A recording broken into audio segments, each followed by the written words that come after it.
We are right at the start of June, the beginning of summer in one half of the world. That means it's time to talk about spooky things, scary things. It's Halloween in June! Well, that's definitely not what I was building toward, but I can always talk about Until Dawn, so let's do that. It's one of my favorite games of all time, and it started a trend of developer Supermassive making choice-driven horror games in a way that no one else has managed to really replicate. One of the things I find most impressive about Until Dawn is how genuinely scary and intense it can get. In fact, I have a theory that Until Dawn can scare everyone. According to Party City Vincent Price over there, it's time to talk about it.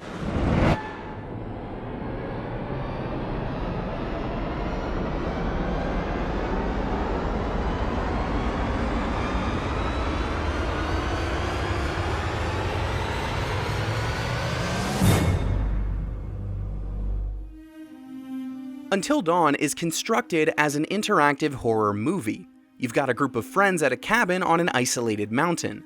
They're all gathered at the Washington Lodge on the anniversary of the death of a set of twins who used to be part of the friend group. They're survived by their brother Josh, played by future Oscar winner Rami Malek. Yeah, the cast in this game is incredible. He's always been a spooky one, that Rami Malek. It's the eyes. A lot of the game's conflict is caused by Josh because, remember, spoiler alert for this whole video, he's brought them all back here to get revenge for his sister's deaths. His torture chambers are bad enough, but the mountain is also home to a stranger with a flamethrower and a band of Wendigos that can totally tear every character limb from limb if they're not careful.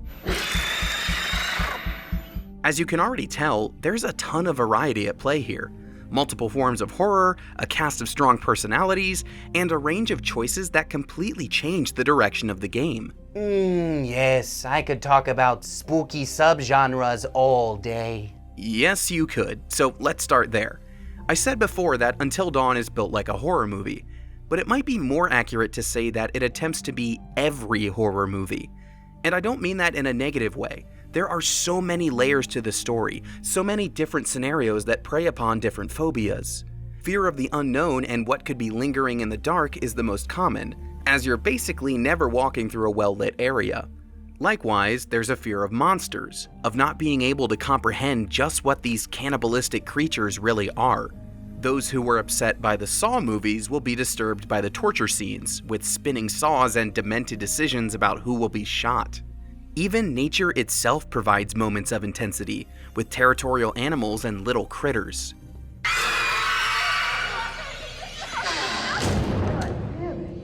And of course, there are jump scares. I don't want to say that Supermassive threw everything at the wall to see what would stick, because the team did manage to weave all of these different forms of horror into one cohesive story. But in terms of the wall comparison, with all of those different types of scares, one of them is bound to get to you.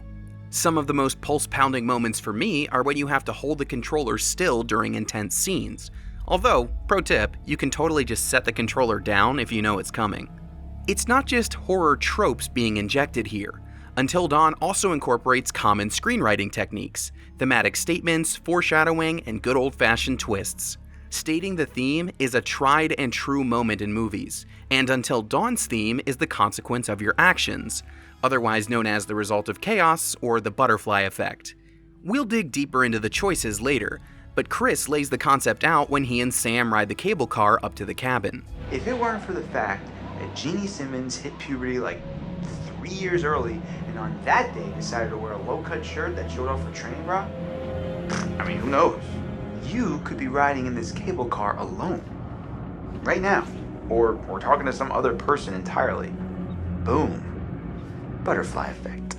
Just before that, Chris uses a BB gun to shoot some targets, and wouldn't you know it, he's also the one who fends off Wendigos with a shotgun as the game ramps up in the later chapters. Foreshadowing like this happens all throughout the early moments of the game.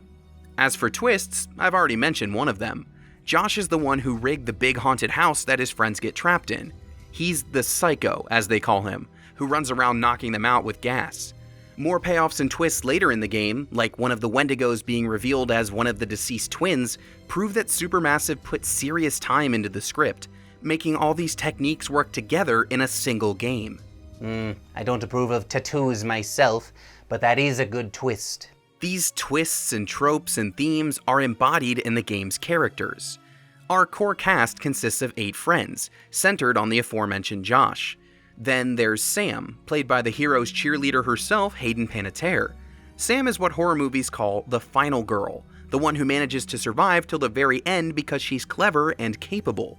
This is evidenced by her feats of athleticism and cemented by the fact that she can't actually die until the final moments of the game. The same goes for Mike, played by Agent of S.H.I.E.L.D. Brett Dalton. Mike is the handsome, strong hero type, and while you do spend time with all 8 cast members during the game, he gets what feels like the most screen time. Easy, boy. Easy. The same cannot be said for his girlfriend Jess, the one who's labeled a slut or party girl by others, when inside she's actually very insecure. She's taken away at her most vulnerable moment, and we don't actually get to see her again until the final act of the game. More on that later. Mike's ex, Emily, is also present. She's the pants-wearing, take-charge type who isn't afraid to make demands of others. Her new boyfriend, Matt, is more meek. He's a perfectly capable, clearly strong athlete, but he's happy to help others instead of stirring up trouble. Finally, we have Chris and Ashley, the 2 singles that everyone wants to see get together. Part of Josh's crazy scheme actually involves pushing them through a shared traumatic event. Ashley is curious and kind, and Chris is a total goofball. Alright, I'm bad. I'm a badass. By presenting us with these 8 archetypes, Until Dawn is essentially asking you to pick a favorite. In fact, it literally asks you who you prefer, whittling down to your least favorite of the bunch. My favorite character is probably obvious. You can tell by all the dad jokes I make in these videos. Dad jokes? I find you to be a regular Jerry Lewis. Oh, thanks. I like Chris, which is why I want to make sure he and Ashley survive and get together, even if bonding over your friend's murder game isn't the most healthy start to a relationship. You probably won't find a one-to-one comparison between you and any of these characters, but their tropey designs still give you a lot to latch onto. As a result, you're bound to feel protective or sympathetic toward at least one of them. That alone raises the stakes. The name of the game is survival, and the literal name of the game is Until Dawn, which is how long you need to last. As the night draws to a close and the situations get more and more dire, that concern you feel for the characters grows. One wrong choice could be the end of them, and it's kinda heartbreaking when it happens to your favorite.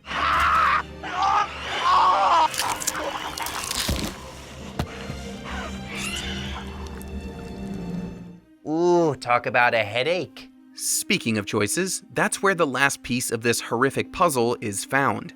Not only does the game present you with a variety of scares, but it also asks you what you're afraid of, so it can throw it in your face later. Choosing certain phobias like rats and gore will make them appear in the analyst's office, like some sort of twisted form of immersion therapy. The analyst, played by the intense Peter Stormare, will also ask what you fear most between clowns, scarecrows, and zombies. Your answer will then appear on dummies throughout the rest of the game, often when you least expect it.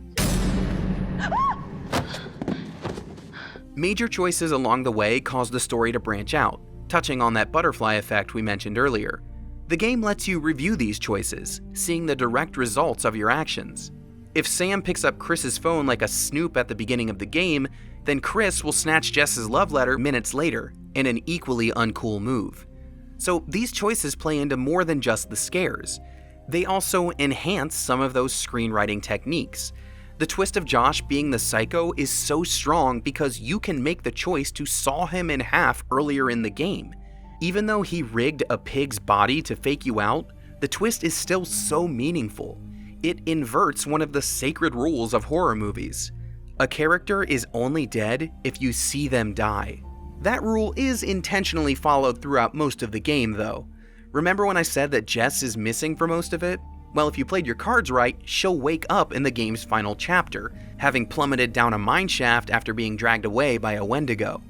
Likewise, characters are often knocked out or seemingly killed by traps and hazards, but turn out to be just fine a bit later. When they're actually dead, it's pretty obvious.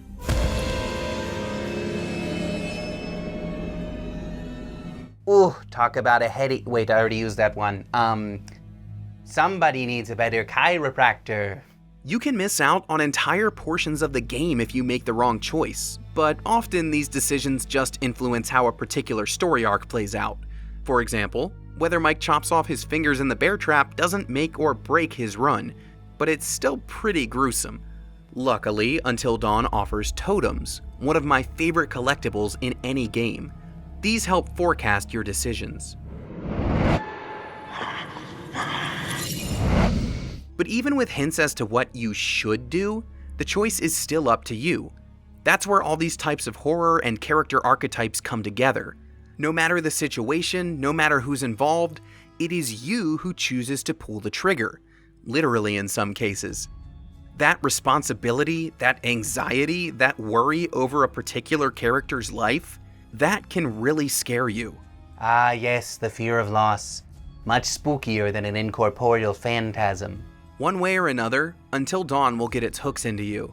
It starts with the setup, an isolated mountain lodge with horror tropes from all across the genre. Body horror, jump scares, slow-moving dread, it's all there, and at least one of those moments will get to you. If you can brave yourself through every scene, you'll still have to look out for the characters. All 8 of them have pivotal parts in the story, and thanks to their archetypal designs and redeeming qualities, you're going to relate to at least one of them. If you feel confident about keeping them all alive, you'll still have to make each and every decision, often by gut instinct. There's bound to be at least one choice that you regret or wish would have gone differently. There's eventually going to be a QuickTime event that you totally screw up.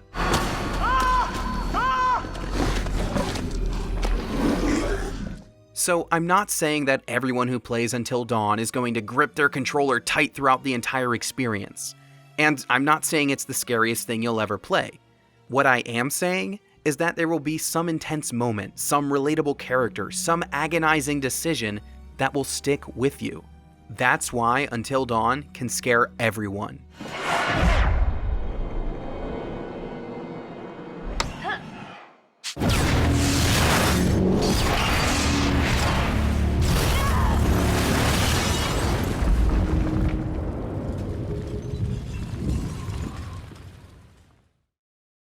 Hey, thank you so much for watching this video. If you like what Framework is doing, definitely hit that subscribe button in the middle. It would help me out an awful lot if you do. And if you want to see what we've already cooked up, you can hit that link on the far left. Thanks for watching, and I'll see you next time.